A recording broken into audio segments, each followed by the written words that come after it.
entire administration at university, uh,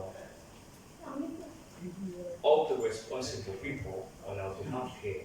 I'm so grateful that in this uncertain and prevailing bad circumstances of the pandemic, you still have us in custody and given witness even to those who are at home. They still talk to us and we are still alive here. We will thank you for your endurance to keep us here.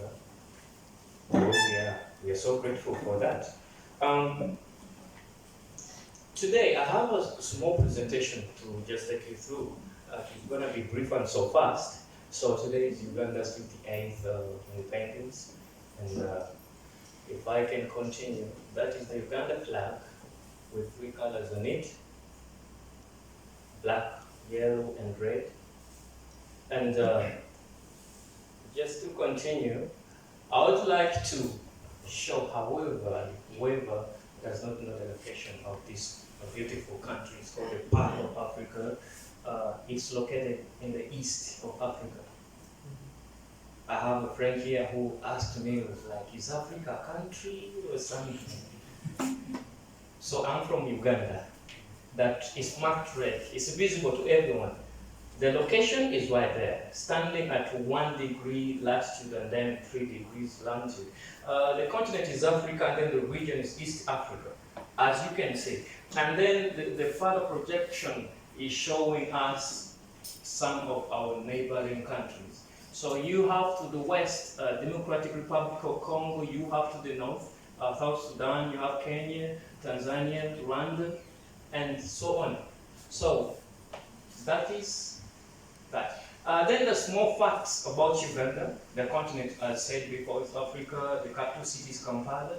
And then the total area, we have approximately 241,380 square kilometers in area. And then if you look at the population, is approximated to be 38,824,000 million people. This is estimated as of the population census that was carried out in 2014. So we still believe as people are getting married every now and then, we still have increments. That's why we approximate. I don't have the exact figures to write there. The official languages actually we have English and Swahili. Though we are from different tribes. You can have your own language you speak at home, but this is official. We go to school, learn English, and then it's like that. And then the neighboring countries have already taken us through that. And then the currency, the money, currency, we use the Uganda shillings. We have no objection if you come with dollars. Yes. Then to take you through the brief history of how Uganda has run from the past colonial rule to present day independent. I'll just be a little bit fast. The history of Uganda from 1962 through to 1971 comprises of the history of Uganda from Uganda independence from the United Nations, that was the United Kingdom, so that is the British actually. So Uganda attained independence the 9th of October 1962 to present day, we independent. But before, we were declared a sovereign state in between 1963 and 1967. What does it mean? Actually, there was a body that was governing the country. It wasn't the people, deciding who to rule. It was the parliament sitting and they choose who to rule at that time. And then when it was declared a republic, that is when the population, the people at large, the public, came up to choose the president or somebody to rule. Even if it comes to the constituency, you have to sit down and decide who's going to be your member of parliament, something like that. So from that day, we got that. For the presidency, we start with the main one. So I have here a highlight of Dr. Milton Obote. So when he declared, when Uganda attained her independence, he was the chairperson. Dr. Milton Obote, he was the chairperson at that time. He was the prime minister. Then after, he was subsequently made the president. Dr. Milton Obote. He alone has not ruled the country from that time. It has been like a series from one president to the other. So I'm going to take you through that. From Dr. Milton Obote, there came. So I tried to just put them in pictures to avoid, crowding the presentation with a lot of text. So the first is he was the king at that time for the great kingdom of Uganda. It was the biggest at the time, and who was the leader. So he was made the president at that time. From 1963 to 1966, he was the president. And then he was succeeded by Dr. Milton Obote. Dr. Milton Obote ruled Uganda 2 times. But the first time was from 1966 to 1971. And then there came Idi Amin Dada. Yes, sir. Yes. From 1971 to 1976, he ruled. So every person, wasn't contented with how this guy was taking on the country. So the Tanzanian army plus the opposition from the country, Uganda, had to join forces to force this guy out. And by so doing that, Dr. Milton Obote was still, relaxed in Tanzania waiting for the results. So in that period, we had a series of presidents who ruled the country, who tried to take over for shortest periods of time. I think maybe it's not a record. I should have had somebody who ruled for only 2 weeks. So this guy, President Yusuf Lulei, actually ruled for only 3 months, from April to June, end of his era. Somebody else took over. Godfrey Binaisa also took over from 1979, that is June, to 1980. He took over. As Milton Obote was still waiting in Tanzania to see how everything works out, somebody else overtook over the power, and that was Paul Mwanga. He took over, and then they tried to formalize a way to vote, and then Dr. Milton Obote came back and took over the second time. I said it before, he ruled the country 2 times. The first time was done, he came back in 1980. He ruled for extra 5 years, up from 1980 to 1985. He was overthrown by one of his generals, Tito Okello Lutwa. They overthrew him, he ruled for 1 year, then came the big man himself, for more than.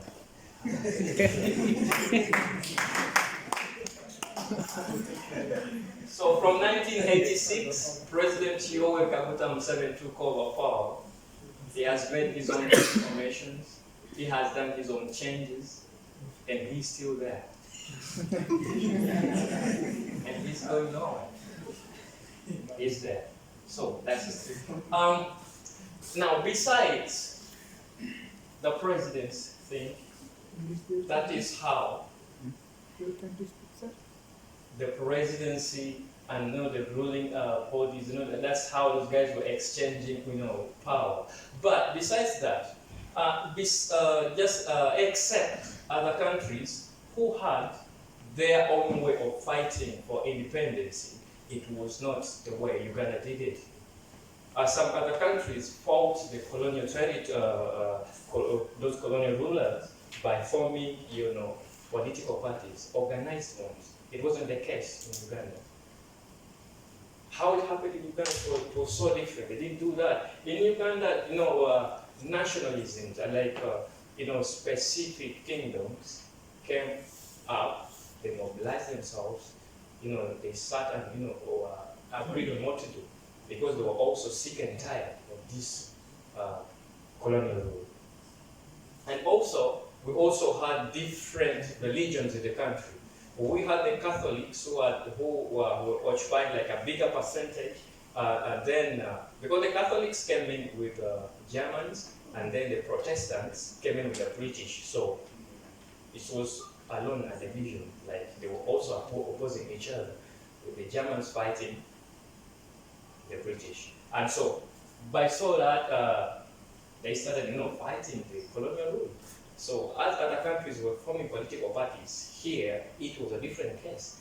So they did it, and here we are. Okay, that was the survival. Now, Uganda is a pearl of Africa. I'm proud to say that. If you want to prove that, the ticket is so cheap. You can come and prove it. So, based on Uganda, we have the wildlife. We have the wildlife. You can move around from the north to west. You can move from east to south. You still get the same experiences. They differ a little, but the same experiences. We have a lot of wildlife, a variety of wildlife, from birds to the animals. You can also do cycling, you can do mountain climbing, you can do whatever you want to. And we have the pride of Uganda, the white rhinos. I've not seen or heard anybody talk about it in any other country. They're only in Uganda. White rhinos. They're nowhere to be found. If you want to see one, please, we welcome you.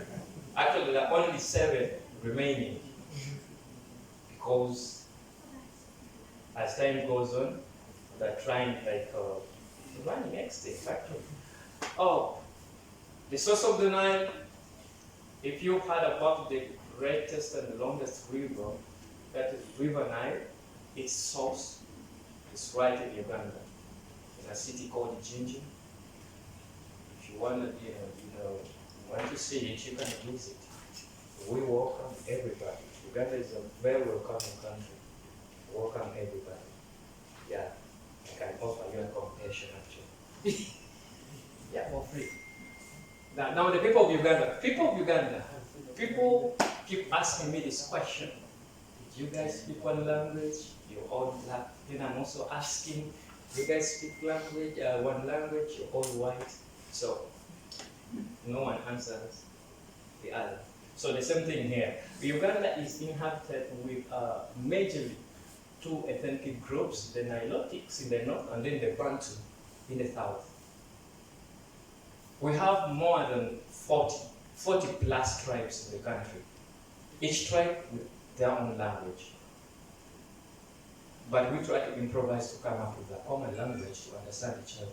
We either speak English or speak Swahili. Whoever is not interested in Swahili, speak Luganda. Okay? So, that is that. Now, the largest portion of the population lies to the Bantu. And amongst the Bantu, we have the Baganda, the Basoga, the Gweri, the Gishu, the Wanyankole, the Konjos, the Nyoli, Samias, Toro, Nyorus, Chiga, Amba, and so on. And besides, we have this portion here, the population of the Rwandese, the Banyarwanda, okay? So I'm not trying to encroach somewhere, but it's part of us. Yes, it's part. Then the other group, the Nilotics. We have the Acholis, the Langis, the Arul, the Karamajon, the Kakwas, then Central Sudanic people, the Lugbara, the Nandi, the Lendu. Actually, we are one community, East Africa. You find some this side, some this side. There's one tribe, part is in Uganda, another part is in Kenya, one part is in, so it's just like that. So this is just like,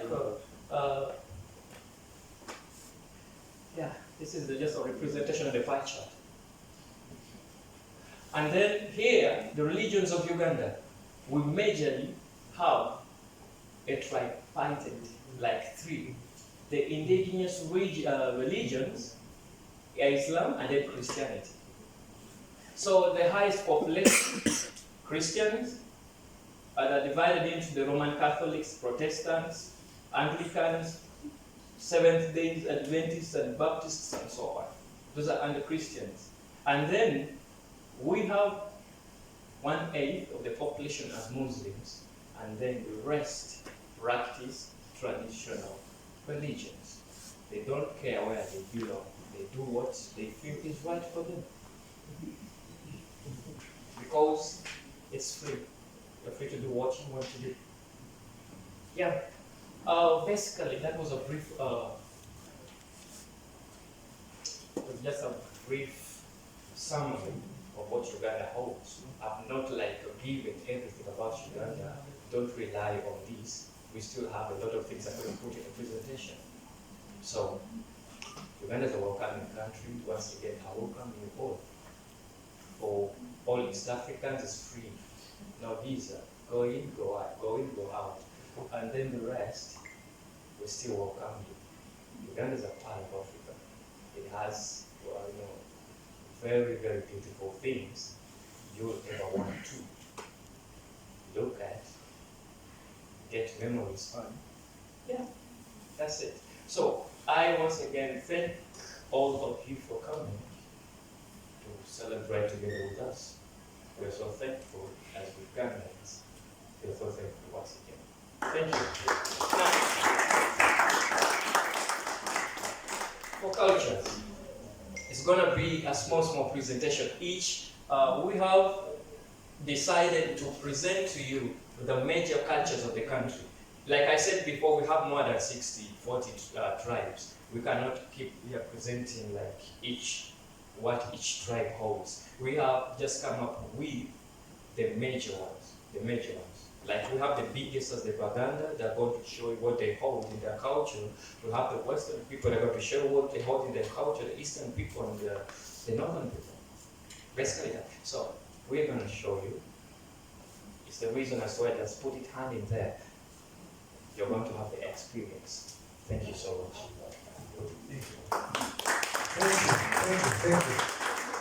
Thank you. Can you please again give him a hand of applause?